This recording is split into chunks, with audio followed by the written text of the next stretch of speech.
esto en el bolsillo de la gente? Esta es la gran pregunta, ¿no? Porque hasta ahora estamos hablando de algo que es macro para la persona que está del otro lado viéndonos. Ahora, en el día a día, los precios, las tarifas, las cosas que aumentan todos los días, la inflación, digamos. ¿Cuál es el análisis que podemos hacer, Ismael, de cómo va a afectar todo este acuerdo, digamos, para bien o para mal? Bueno, en primer lugar, el gobierno haya dicho, bueno, en el acuerdo está contemplado de que las tarifas van a seguir subiendo porque son tarifas que están pactadas en dólares y ya hay contratos específicos, el caso de los combustibles, el caso de la luz y del gas, fundamentalmente, y que por ese lado el gobierno puede llegar a tener también un ahorro fiscal. Otra cuestión es que ya la medida que se había tomado de recortar los gastos, todo relacionado a la obra pública, a la infraestructura, se va a reforzar el corte. Aquellas obras que están iniciadas se van a concluir, pero digamos no se van a tomar nuevas deudas. Obras, sí. Y después va a haber una baja importante por el lado de otros gastos, especialmente en materia salarial. ¿Por qué motivo? Porque para los empleados públicos el aumento salarial es básicamente del 12%, con ese bono retroactivo que acaba de firmar hace pocos días UPCN, mientras estamos hablando de una inflación del orden del 27%. Por lo tanto, todo ese paquete... ¿Ese es el número que apunta para este año, 27%? Bueno, la última medición de las consultoras le dio 27,1. Vamos a ver ahora la repercusión que puede llegar a tener algún nuevo incremento del valor del dólar, porque siempre se había hecho todos los cálculos con un dólar alrededor de 25, ahora ya estamos, bueno, lógicamente es prematuro, un solo día, pero ya estamos hablando de un dólar de 26, eso lógicamente incentiva el traslado a precios. Se pregunta cómo seguimos, ¿no? Con una inflación 27% es muy alta, ¿y cómo se bajarían esos 10 puntos que aspira el gobierno? Porque el gobierno dice que para el 2019 se espera un 17%, para el 2020 un 13%, menos de un dígito, creo, ¿no? Un dígito solo, 9. 9, claro. 9. O sea que, digamos, ¿cómo se bajan 10 puntos de inflación? Bueno, la perspectiva del gobierno es que todas las medidas tomadas y que se van a implementar a partir del acuerdo con el Fondo Monetario Internacional sean exitosas y eso redunde el día de mañana en una menor inflación. Evidentemente, la mayor de inflación de este año, de este traslado, también puede estar un poco morigerada por el hecho de que se estima que de aquí hasta fin de año vamos a estar con una economía bastante estancada. Claro. Y entonces, con la pérdida de poder adquisitivo de la población, va a ser más difícil que comercios, supermercados, bueno, los negocios en general, traten de trasladar a los precios el mayor incremento de los costos que ha habido y la mayor depreciación del peso, claro. O sea, el mayor valor del dólar. Ahora, Claudio, la gente tiene que estar tranquila porque ayer aparecían 50.000 millones, una cifra millonaria del fondo, pero hoy aparece el dólar subiendo un poquito en 26 y lo que hablaban recién Mariana es una inflación que sigue en 27. ¿Tenemos que estar tranquilos? ¿Tenemos que estar preocupados en qué? En el bolsillo de la gente. Depende. Vamos por parte y vamos a tratar de llevarlo a la micro, claro, correcto. A nosotros, al día a día, a los que estamos acá. Cotidiano. El primer punto, el número tranquiliza a los mercados porque tenés el prestamista de última instancia. Claro. Lo primero que hay que decir es que el Fondo Monetario es el prestamista de última instancia. ¿Qué significa? Que es la última instancia, no es una buena noticia. Sí. Fui al prestamista de última instancia. Segundo, es la menos mala de todas las variables que había. Te puso un número lo suficientemente importante como para garantizar de que Argentina no va a salir a tomar deuda en los mercados por lo menos los 2 próximos años. ¿Qué tiene de bueno esto para nosotros? Que Argentina salga del mercado. No es que resolvió el problema, cambió de acreedor, que no es lo mismo. Antes me prestaban los bonistas, ahora va a prestarme el fondo. El Estado no va a emitir o va a emitir muchos menos bonos. Si eso sucede, los bonos deberían subir de precio. Si eso sucede, baja la tasa de interés. Si baja la tasa de interés, empieza a tener sentido un montón de cosas para todos los ciudadanos, que es el principal costo para la industria. Primer punto.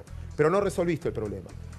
La macro creo que se resuelve, se va a ir resolviendo y va a ir bajando el déficit y con eso corregir la inflación. Ahí estoy completamente de acuerdo con lo que decía él, de la siguiente manera. Ustedes piensen que la devaluación hasta ahora habrá sido del 30 y pico %.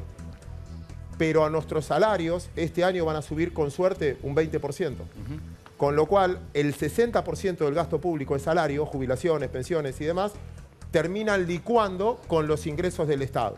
El poder de compra nuestro va a ser menor. Como va a ser menor el poder de compra, la devaluación no va a poder ir toda a precio porque no vendés. Claro. Ustedes, el costo de este programa, de la productora, habrá subido un montón por energía, etcétera. Pero ustedes no le van a poder trasladar a los auspiciantes el costo, la suba de costos. Hay un momento donde perdés rentabilidad, que es lo que le está pasando a muchas pymes, o perdés plata. Pero en como... alimentos, perdón Claudio, no quiero, digamos, contradecirte ni interrumpirte. En los alimentos no se da. En 15 días aumentaron entre un 20 y un 40. ¿Y sabes cuál aumentaron 40%? Justamente aquellos que más compran los que menos ganan. Sí, los que ganan, no estoy haciendo una apología de la pobreza, pero el 70% de los salarios son de menos de 15 lucas y la harina es lo que más aumentó.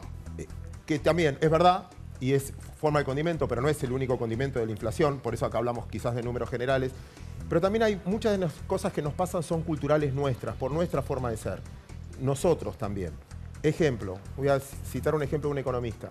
Vos vas a un... Resulta que una vez había un kiosquero, un tipo en un cumpleaños, o una persona, que todos los días compraba un caramelo en un kiosco, en Estados Unidos. Todos los días compraba un caramelo, tipo contento, bien. Un día va y te compro 50 caramelos porque tengo el cumpleaños de mi nieto. Y el kiosquero re feliz con eso, porque te vendo 50 caramelos. Ese ejemplo en Argentina. Todos los días te compro un caramelo. Un día va y te dice, che, te compro 50 caramelos. ¿Qué hace el kiosquero? Vos sabés algo que yo no sé, por algo me estás demandando un montón. No te lo vendo. No. Por las dudas no te lo vendo. Pero no solo no te lo aumentaron la vendo. bolsa de harina. Compra. El por las dudas de todos nosotros, en algún punto juega culturalmente. Pero después vas a chocar contra una realidad. Hoy a muchos negocios no le conviene estoquearse porque mantener un stock es muy caro por el costo del financiamiento. O sea que podemos, de todo esto que estás diciendo, si lo traduzco un poco, significaría que los precios no deberían seguir subiendo en la proporción que lo están haciendo. No deberían seguir subiendo. Algunos casos sí, porque están dolarizados. No. Los precios van a subir. La inflación no es un tema cultural.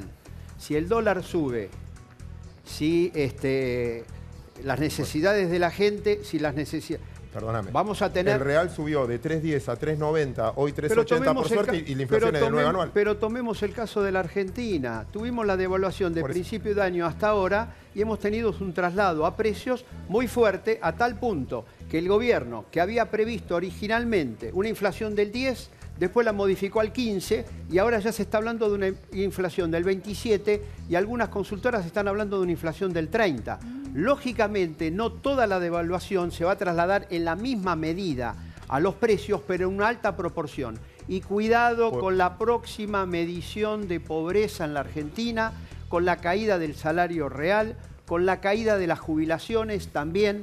Con el cambio de fórmula, los jubilados perdieron y este año van a volver a perder con relación a la inflación. Entonces, el gran problema que estamos teniendo y ha pasado en otras oportunidades en la Argentina y en otros países es que estas medidas induzcan una recesión y una caída en la actividad económica, por lo tanto, con problemas sociales mucho más agravados en un país que ya está partiendo de niveles del 25% de pobreza, o sea, estamos hablando más de 10 millones de personas pobres, y que esto puede tener una repercusión muy fuerte, bueno, general, etcétera. El propio gobierno reconoció esta caída del salario cuando hoy sale el decreto donde hay un ajuste de 5 puntos en el salario en lugar del 15 al 20 para el sector privado, no para el sector público.